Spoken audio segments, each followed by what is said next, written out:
Hi friends, എല്ലാവർക്കും Aaliya's little ചോയ്സിലേക്ക് സ്വാഗതം. ഇന്ന് നമ്മൾ ഉണ്ടാക്കാൻ പോകുന്നത് ഇപ്പോൾ വളരെ ട്രെൻഡിങ് ആയിട്ടുള്ളൊരു സ്നോ പുഡിങ്ങിൻ്റെ റെസിപ്പിയാണ്. നമ്മുടെ വീട്ടിൽ എപ്പോഴും അവൈലബിൾ ആയിട്ടുള്ള 2 ചേരുവകൾ മാത്രം യൂസ് ചെയ്തിട്ടാണ് നമ്മൾ ഈ സ്നോ പുഡിങ് ഉണ്ടാക്കുന്നത്. വളരെ ടേസ്റ്റി ആയിട്ടുള്ള സോഫ്റ്റ് ആയിട്ടുള്ള ഒരു പുഡിങ്ങാണിത്. ശരിക്കും പറഞ്ഞാൽ മഞ്ഞ് പോലെ അല്ലെങ്കിൽ മേഘം പോലെ ഒരു പുഡിങ്ങാണിത്. നമ്മുടെ വായിലിട്ട അപ്പോൾ തന്നെ അലിഞ്ഞു പോകുന്നൊരു സൂപ്പർ ടേസ്റ്റി ആയിട്ടുള്ള പുഡിങ്ങാണിത്. അപ്പോൾ നമുക്കിതിൻ്റെ റെസിപ്പിയിലേക്ക് കിടക്കാം. അപ്പോൾ ഇതിന് വേണ്ടിയിട്ട് നമ്മൾ മുട്ടയും പഞ്ചസാരയും മാത്രമേ ഉപയോഗിക്കുന്നുള്ളൂ. ആദ്യം നമുക്ക് പഞ്ചസാര കാരമലൈസ് ചെയ്യണം. അപ്പോൾ അതിന് വേണ്ടിയിട്ട് ഒരു പാൻ അടുപ്പത്ത് വെച്ച് അതിലേക്ക് 1/4 കപ്പ് പഞ്ചസാര ചേർത്ത് കൊടുക്കുക. അപ്പോൾ പഞ്ചസാര ചേർത്തതിന് ശേഷം ഇത് നന്നായിട്ട് മെൽറ്റ് ആവുന്നവരെ വെയിറ്റ് ചെയ്യുക. നമുക്ക് വേണമെങ്കിൽ ഈ പഞ്ചസാരയുടെ കൂടെ 1 ടേബിൾ സ്പൂൺ വെള്ളം കൂടി ഒഴിച്ചു കൊടുക്കാം. അതുപോലെ കാരമലൈസ് ചെയ്യുമ്പോൾ ശ്രദ്ധിക്കേണ്ട ഒരു കാര്യം, ഇത് വളരെ ലോ ഫ്ലെയിമിൽ അല്ലെങ്കിൽ മീഡിയം ഫ്ലെയിമിലിട്ട് വേണം മെൽറ്റ് ചെയ്യാനായിട്ട്. അതുപോലെ ഒരു ലൈറ്റ് ഗോൾഡൻ ബ്രൗൺ ആകുമ്പോൾ തന്നെ നമുക്ക് സ്റ്റൗ ഓഫ് ചെയ്യണം. ഇപ്പോൾ ഒരു ഡാർക്ക് ബ്രൗൺ ആയി കഴിഞ്ഞാൽ അതിനൊരു കയ്പ്പ് രസം ഉണ്ടാവും. അപ്പോൾ നമ്മൾ അതിന് മുമ്പായിട്ട് തന്നെ സ്റ്റൗ ഓഫ് ചെയ്ത് കൊടുക്കണം. അപ്പോൾ അതാ ഈ ഒരു കൺസിസ്റ്റൻസിയാണ് ഞാൻ വെള്ളം ചേർക്കാത്തപ്പോൾ കിട്ടിയത്. നമ്മൾ വെള്ളം ചേർക്കുകയാണെങ്കിൽ കുറച്ചും കൂടെ ഒരു ഡൈല്യൂട്ടായിട്ടുള്ളൊരു പാകമായിരിക്കും കിട്ടുന്നത്. അതുപോലെ ഞാനിവിടെ കാരമലൈസ് ചെയ്യുമ്പോൾ കുറച്ച് ഹാർഡായിട്ടാണ് ചെയ്യുന്നത്. അപ്പോൾ ഇങ്ങനെ ചെയ്യുമ്പോൾ നമുക്ക് വേറൊരു ഡിഫറെൻറ്റ് ടേസ്റ്റാണ് കിട്ടുന്നത്. ഇനി ഈ പുഡിംഗ് നമ്മൾ സ്റ്റീം ചെയ്തെടുക്കുകയാണ് ചെയ്യുന്നത്. അപ്പോൾ അതിന് വേണ്ടിയിട്ട് ഞാനൊരു ബൗളിലേക്ക് ഈ കാരമലൈസ് ചെയ്ത പഞ്ചസാര ഒഴിച്ചു കൊടുക്കുകയാണ്. അപ്പോൾ ഞാനൊരു മൈക്രോവേവ് സേഫ് ആയിട്ടുള്ള ഒരു ഗ്ലാസ് ബൗളാണ് എടുത്തേക്കുന്നത്. അപ്പോൾ നിങ്ങൾക്ക് വേണമെങ്കിൽ സ്റ്റീലിൻ്റെ ഒരു ബൗളോ അല്ലെങ്കിൽ അലൂമിനിയത്തിൻ്റെ ബൗളോ എടുക്കാവുന്നതാണ്. അപ്പോൾ നമ്മളിത് ബൗളിലേക്ക് ഒഴിച്ചു കൊടുക്കുക.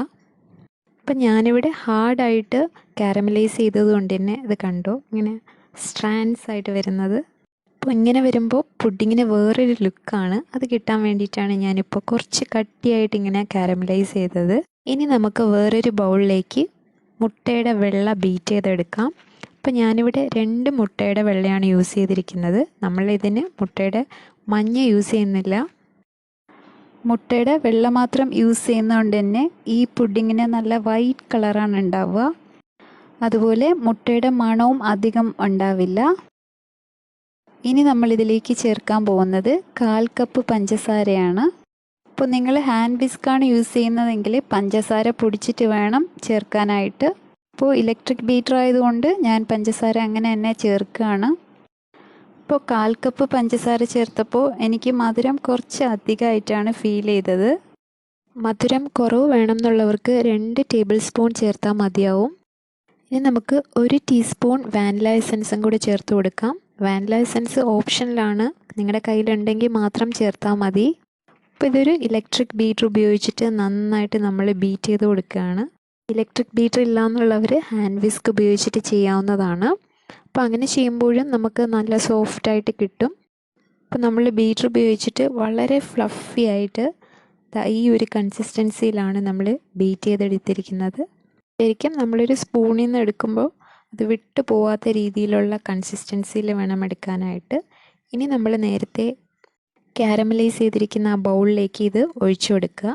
അതുപോലെ ഇത് ഒഴിച്ചു കൊടുക്കുമ്പോൾ വളരെ റഫായിട്ട് വേണം ഇത് ചേർക്കാനായിട്ട്. അങ്ങനെ ചെയ്യുമ്പോഴാണ് നമുക്കൊരു മേഘം പോലത്തെ ഒരു എഫക്റ്റ് കിട്ടുന്നത്. അപ്പോൾ ഇങ്ങനെ ഒരു കൺസിസ്റ്റൻസി കിട്ടാൻ വേണ്ടിയിട്ടാണ് നമ്മൾ ഇലക്ട്രിക് ബീറ്റർ ഉപയോഗിച്ചിട്ട് നല്ല ഫ്ലഫി ആയിട്ട് ബീറ്റ് ചെയ്യുന്നത്. ഇനി നമുക്കിത് സ്റ്റീം ചെയ്തെടുക്കുകയാണ് വേണ്ടത്. അപ്പോൾ ഇതിന് വേണ്ടിയിട്ട് ഒരു പാത്രത്തിൽ വെള്ളം നിറച്ചിട്ട് അതിൻ്റെ പുറത്തൊരു സ്റ്റാൻഡ് വെക്കുക. ഇനി പുഡിംഗ് ബൗളിന് മുകളിലേക്ക് ഒരു അടപ്പ് വെച്ച് അടച്ചു കൊടുക്കാം, അല്ലെങ്കിൽ അലൂമിനിയം ഫോയിലും യൂസ് ചെയ്യാവുന്നതാണ്. ഇനി ഇതൊരു 15 മിനിറ്റ് നേരത്തേക്ക് സ്റ്റീം ചെയ്തെടുക്കണം. ഇപ്പോൾ നമ്മുടെ പുഡിങ്ങൊക്കെ പാകമായിട്ടുണ്ട്. ഇനി ഒരു സ്ക്യൂവറോ ടൂത്ത് പിക്കോ ഉപയോഗിച്ചിട്ടൊന്ന് കുത്തി നോക്കാം. അപ്പോൾ ഇതിൽ ഒട്ടുന്നില്ല എന്നുണ്ടെങ്കിൽ നമ്മുടെ പുഡിംഗ് റെഡി ആയിട്ടുണ്ട്. അപ്പോൾ അത് കണ്ടോ വളരെ സോഫ്റ്റായിട്ടാണ് ഇരിക്കുന്നത്. നമുക്കിത് വേണമെങ്കിൽ ഫ്രിഡ്ജിൽ വെച്ച് യൂസ് ചെയ്യാവുന്നതാണ്. ഇനി ഒരു പാത്രത്തിൽ ഇത് കമിഴ്ത്തിയിടുക.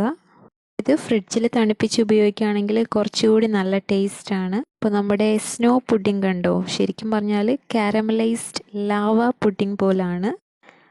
ശരിക്കും സ്നോ പോലെ അല്ലെങ്കിൽ മേഘം പോലൊരു പുഡിങ്ങാണിത്. വളരെ ടേസ്റ്റിയാണ്. അതുപോലെ പഞ്ചസാര മെൽറ്റ് ചെയ്തപ്പം നല്ല ഹാർഡായിട്ട് മെൽറ്റ് ചെയ്തുകൊണ്ടാണ് നമുക്കിതിനകത്തൊരു കാരമലൈസ്ഡ് ലാവ പോലത്തെ എഫക്റ്റ് കിട്ടിയത്. അപ്പോൾ നിങ്ങൾക്ക് എല്ലാവർക്കും റെസിപ്പി ഇഷ്ടമായെന്ന് വിചാരിക്കണു.